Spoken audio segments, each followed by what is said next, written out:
Les ruptures, qu'elles s'infiltrent subtilement comme un léger changement ou qu'elles s'abattent comme une tempête, font partie des batailles émotionnelles les plus difficiles à affronter. Quand elle dit « j'ai besoin d'espace » ou qu'elle s'éloigne, c'est comme si votre monde entier était bouleversé. Soudain, les questions affluent. Qu'est-ce qui a mal tourné? Puis-je arranger les choses? Est-ce qu'elle s'en soucie encore? Ce besoin irrésistible de faire quelque chose, d'agir, de réparer les morceaux brisés est naturel. Mais voici le paradoxe des ruptures. Ce que vous choisissez de ne pas faire a souvent plus de poids que ce que vous faites. Les ruptures ne sont pas seulement des fins, ce sont des moments de clarté, une réflexion brute et non filtrée sur qui vous êtes vraiment. Elles révèlent vos forces, exposent vos faiblesses et offrent une rare opportunité de devenir quelqu'un de meilleur. Aujourd'hui, nous explorons des erreurs à éviter absolument lorsqu'elles s'éloignent. Ces conseils ne sont pas superficiels, ils reposent sur l'intelligence émotionnelle et la psychologie de la connexion. Plongeons dans le sujet.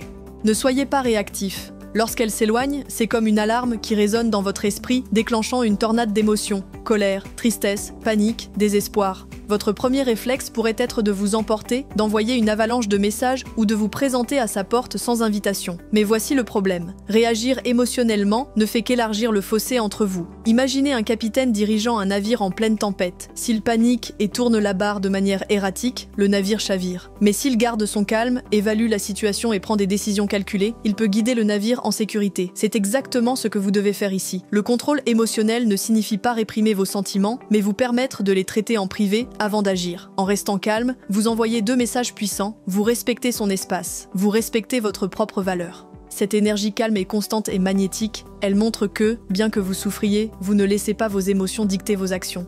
N'essayez pas de la convaincre avec des arguments logiques.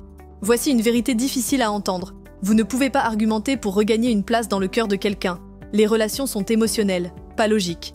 Lorsqu'une femme s'éloigne, c'est généralement parce que quelque chose dans sa connexion émotionnelle a changé. Essayez de la convaincre de rester en lui rappelant votre passé commun, en énumérant vos qualités ou en expliquant pourquoi vous êtes parfaits ensemble, ne fonctionne presque jamais. Pensez-y, avez-vous déjà perdu votre passion pour une chanson ou un hobby que vous adoriez autrefois? Si quelqu'un vous donnait une liste de raisons pour lesquelles c'était génial, cela raviverait-il votre passion? Probablement pas. Les sentiments ne répondent pas à la logique, ils répondent à l'expérience. Au lieu d'essayer de changer son esprit avec des mots, concentrez-vous sur le changement de sa perception grâce à vos actions. Consacrez-vous à votre croissance personnelle, pas par désespoir de la reconquérir, mais parce qu'investir en vous-même est toujours une bonne décision. Lorsque vous prospérez émotionnellement, physiquement et mentalement, vous créez une énergie indéniable qui attire naturellement les gens.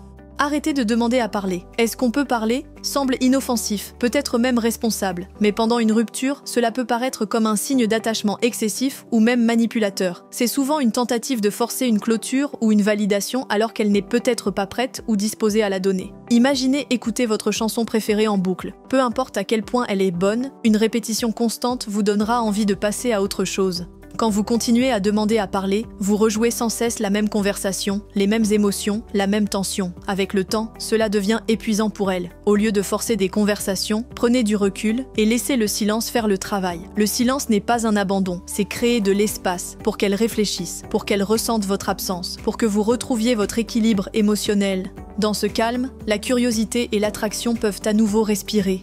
Ne vous excusez pas de manière excessive, les excuses sont importantes, mais s'excuser excessivement est une forme d'auto-sabotage. Quand vous dites sans cesse « je suis désolé, je ferai mieux », vous déséquilibrez involontairement la dynamique de votre relation. Vous placez l'autre sur un piédestal et vous-même dans une position où vous cherchez constamment son approbation. Cet déséquilibre érode le respect, et sans respect, l'attraction disparaît. Pensez à une entreprise qui s'excuse encore et encore pour un produit défectueux, mais qui ne l'améliore jamais vraiment. Lui feriez-vous confiance à nouveau? Bien sûr que non. La confiance et l'attraction authentique viennent des actions, pas des paroles creuses. Reconnaissez vos erreurs une seule fois, de manière claire et sincère, puis concentrez-vous sur votre propre amélioration. Ne promettez pas que vous allez changer, démontrez-le, que ce soit en allant à la salle de sport, en vous lançant dans une nouvelle passion ou tout simplement en travaillant sur votre état d'esprit. Ne continuez pas à lui envoyer des messages. Quand elle s'éloigne, c'est comme si vos instincts appuyaient sur un bouton d'urgence, vous incitant à faire quelque chose, envoyer ce message juste pour prendre des nouvelles, commenter ses publications ou tenter de maintenir la conversation. Cela peut sembler inoffensif, voire logique, non? Mais voici la réalité. Revenir sans cesse vers elle peut avoir l'effet inverse. Au lieu de combler l'écart, vous l'élargissez. Pensez aux aimants. Quand vous essayez de forcer deux aimants ensemble dans le mauvais sens, ils se repoussent avec encore plus d'intensité. C'est exactement ce qui se passe quand vous la poursuivez. Votre énergie semble désespérée, et le désespoir est un repoussoir. Mais si vous prenez du recul et respectez son besoin d'espace, vous créez un terrain fertile pour quelque chose de puissant. La curiosité. Quand vous recentrez votre attention sur vous-même, vos objectifs, vos passions, votre développement personnel, vous devenez une force qu'elle ne peut s'empêcher de remarquer. Elle commence à se demander « Pourquoi ne me contacte-t-il pas? Que fait-il » Cette intrigue est bien plus captivante que n'importe quel message du type « Juste pour prendre de tes nouvelles ». Résistez donc à l'envie de la contacter. Le silence n'est pas une forme d'ignorance. C'est une manière de respecter son besoin d'espace tout en cultivant votre propre énergie magnétique.